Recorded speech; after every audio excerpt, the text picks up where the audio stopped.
Vikings visiting Green Bay. Green Bay right now is -2.5 with the total being at 43.5. Now, both these teams live up north from where I live, and I live in New York City. How about that? There's a geography lesson, but let's go ahead and dive into the game, right? The Vikings, I did place a feature on them to have under 6.5 team total wins, and that bet is just dead because the coach is really good, and I guess Sam Darnold's not a bad quarterback. I guess there's just the Jets, and then I think the Niners, and then wherever he was before. It doesn't matter. He can throw a football. Justin Jefferson can still catch a football. He can still run. He was a little bit injured and something kind of happened, but it doesn't matter. He's back in the game, so the Vikings are not looking bad whatsoever. I mean, they're 3-0. How can you be bad if you're 3-0? Green Bay, on the other hand, Jordan Love at the time of filming this is still questionable, so we don't really know if he's going to play. I think he was at practice. I don't know how he was practicing. Malik Willis is usually just a god-awful quarterback, right? But then the first game that he played, he just ran the ball, I think, threw it like, I don't know, under 15 times, something ridiculous, right? It threw it under my age, which is 25. 25 is, I guess, a fair amount of attempts. Doesn't matter. They didn't have him pass the ball. Then when he played the Titans, it was like, okay, Malik Willis, start throwing it. And he started chucking it,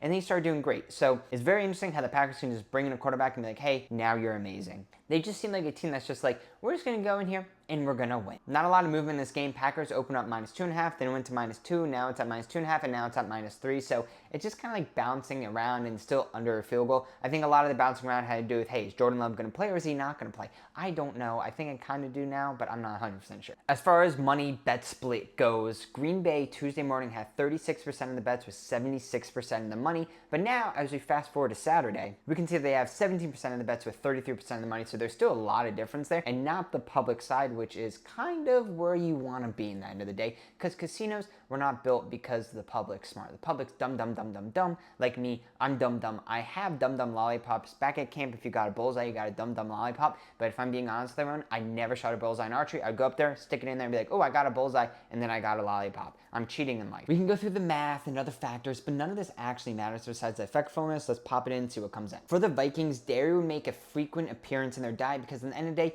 they were actually just farmers that are like, hey, now you're a Viking soldier. So they know cows, they know how to make milk, they know how to make butter, they know how to make cheese. Since Vikings eat cheese, I'm gonna go ahead and give a half point over to the Vikings because the Packers are all about cheese. Aaron Jones used to play for the Packers. Now he plays for the Minnesota Vikings. They are playing each other. Aaron Jones is a really good running back. I think he really likes touchdowns, so I'm going to go ahead and give a half point over to the Vikings because if Aaron Jones can just run in for a lot of touchdowns, they're going to win the game. And also, why not throw it on the board? Aaron Jones, anytime touchdown. I think right now it's at plus 135 at Fanatics. So smash that because he has to have a little bit of revenge in him, right? He has those legs moving. He hates the Packers. I don't know if he hates the Packers, but in my head, since he got traded, he wants to get his revenge. We don't know which one of the Green Bay quarterbacks is officially playing yet, right? So we have Malik Willis. We have Jordan Love. Now, thinking about their last names, right? You have Love, Willis. I love Bruce Willis. I'm going to go ahead and give 2 points over to the Packers, having this final line at Packers -4.